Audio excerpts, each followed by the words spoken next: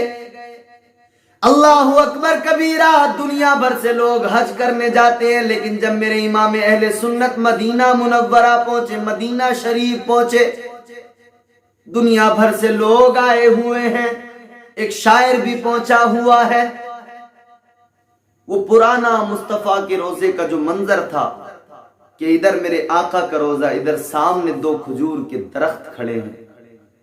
شاعر نے جب اس منظر کو دیکھا تو اس نے شعر کہہ دیا۔ اس نے جو ہے اپنے اشعار کو، اپنے الفاظ کو، اپنی کیفیات کو الفاظ کا جامع پہنا کر شعر کی شکل میں سپرد کرتاس کر دیا۔ اس نے بڑا اچھا شعر کا، لوگوں نے بڑی داد دی۔ کیا شعر کا اس نے کہا، یوں ہے درخت حضرت والا کے سامنے، ادھر میرے مصطفیٰ کا روزہ، ادھر دو کھجور کے درخت ہیں۔ کیا منظر کھینچا اس نے۔ یوں ہے درخت حضرت والا کے سامنے، مجنوں ہو جیسے خیمہ لیلا کے سامنے۔ لوگوں نے سنا، بڑی داد دینے لگے۔ کسی نے حضور اعلیٰ حضرت کو بتا دیا۔ حضور اعلیٰ حضرت نے اس شاعر سے کہا کہ تو نے شعر تو کہا ہے مگر مکمل نہیں ہے تیرا شعر، اس میں کمی ہے، گنجائش ہے۔ میرے اعلیٰ حضرت نے جیسے اتنا کہا، وہ کہنے لگا تنقید کرنا بڑا آسان ہے احمد رضا، کمی بتاؤ، کمی کیا ہے؟ آپ نے فرمایا کمی محبت کی پائی جاتی ہے، عشق کی کمی تیرے شعر کے اندر ہے۔ اللہ اکبر۔ وہ کہنے لگا کیا بات ہے؟ میرے اعلیٰ حضرت سرکار نے فرمایا تو نے پہلا مصرع تو بڑا اچھا کہا، لیکن میرا عشق الگ ہے، تیری محبت الگ ہوگی، میرا پیار آقا سے الگ ہے، میری محبت تو یہ گوارا ہی نہیں کرتی۔ تو نے خیمہ لیلا سے میرے حضور کے روزے کو تشبیہ دی ہے. میرا عشق گوارا نہیں کرتا, میری محبت گوارا نہیں کرتی کہ میرے آقا کے روزے کو خیمہ لیلا سے تشبیہ دی جائے. کہاں میرے مصطفیٰ کا روزہ, کہاں خیمہ لیلا, کیا تقابل ہے. اللہ اکبر کبیرہ. وہ شاعر کہنے لگا احمد رضا تنقید کرنا آسان ہے, لیکن اگر دم رکھتے ہو تو شعر تم کہہ کر دکھاؤ. اللہ اکبر کبیرہ. میرے اعلیٰ حضرت سرکار نے فرمایا ہاں شعر کو مکمل میں کر دوں گا. اللہ اکبر کبیرہ. میرے سرکار اعلیٰ حضرت نے فرمایا تیرا پہلا مصرع درست ہے, یوں ہے درخت حضرت والا کے سامنے. میرے امام نے فرمایا پہلا مصرع تیرا بالکل درست ہے, با اعتبار شاعری, لفظوں کی بندش, با اعتبار فن بحر میں ہے, کوئی کمی نہیں ہے پہلے مصرع. یوں ہے درخت حضرت والا کے سامنے, بحر حزج محذوف, مفعول فاعلات مفاعیل فاعلن. میرے امام نے فرمایا تیرا پہلا مصرع درست ہے, مگر دوسرا مصرع تبدیل کر. کیا کرنا ہے؟ اعلیٰ حضرت سرکار نے دوسرا مصرع کہا اور سنا دیا فوراً. آپ فرماتے اس کو اس طرح کر لے, یوں ہے درخت حضرت والا کے سامنے, قدسی ہو جیسے عرش معلا کے سامنے. یہ میرے اعلیٰ حضرت سرکار کا عشق ہے. جب لوگوں نے سنا تو لوگ خوش ہو گئے. ہاں واقعی اب شعر مکمل ہوا, ہاں واقعی اب اس کے اندر عشق نظر آتا ہے, اب اس کے اندر محبت کے شرارے نظر آتے ہیں, محبت کی مستیاں نظر آتی ہیں. تو یہ میرے اعلیٰ حضرت سرکار کا عشق ہے حضور سے. میرے اعلیٰ حضرت سرکار کا عشق دیکھو. فرماتے ہیں مصطفیٰ جان رحمت پہ لاکھوں سلام, شمع بزم ہدایت پہ لاکھوں سلام. ساری دنیا کہتی ہے حضور رحمت ہے, مگر میرے امام نے مزاج دیا کہ محبت کی بات اس سے آگے بڑھ کے ہوگی ایک قدم. میرے امام نے کہا میرے آقا صرف رحمت نہیں ہے, بلکہ میرے آقا تو جان رحمت ہے. مصطفیٰ جان رحمت پہ لاکھوں سلام, شمع بزم ہدایت پہ لاکھوں سلام. یہ عشق ہے. اور کیا فرماتے ہیں, قصیدہ معراجیہ پڑھو, قسم خدا کی ایسا منظر معراج کا آپ نے ایسا نقشہ کھینچا ہے کہ آج تک اس کا کوئی بدل پیش نہیں کر سکا. قصیدہ نور دیکھو میرے اعلیٰ حضرت سرکار نے کیا منظر کھینچا ہے. صبح طیبہ میں ہوئی بٹتا ہے باڑا نور کا, صدقہ لینے نور کا آیا ہے تارا نور کا. میں گدا تو بادشاہ بھر دے پیالہ نور کا, نور دن دونا تیرا دے ڈال صدقہ نور کا. اور دیکھیے کس طرح سے میرے امام نے شعر کہا اور میرے حضور کا حسن بیان کیا. کاف زلفیں ہا دہن یا ابرو آنکھیں عین صاد. کاف زلفیں ہا دہن یا ابرو آنکھیں عین صاد, کاف ہا یا عین صاد ان کا ہے چہرہ نور کا. کتنی نفاست کے ساتھ میرے امام نے میرے حضور کا حسن بیان کیا ہے اور فرمایا یا رسول اللہ تیری نسل پاک میں ہے بچہ بچہ نور کا, تیری نسل پاک میں ہے بچہ بچہ نور کا, تو ہے عین نور تیرا سب گھرانہ نور کا.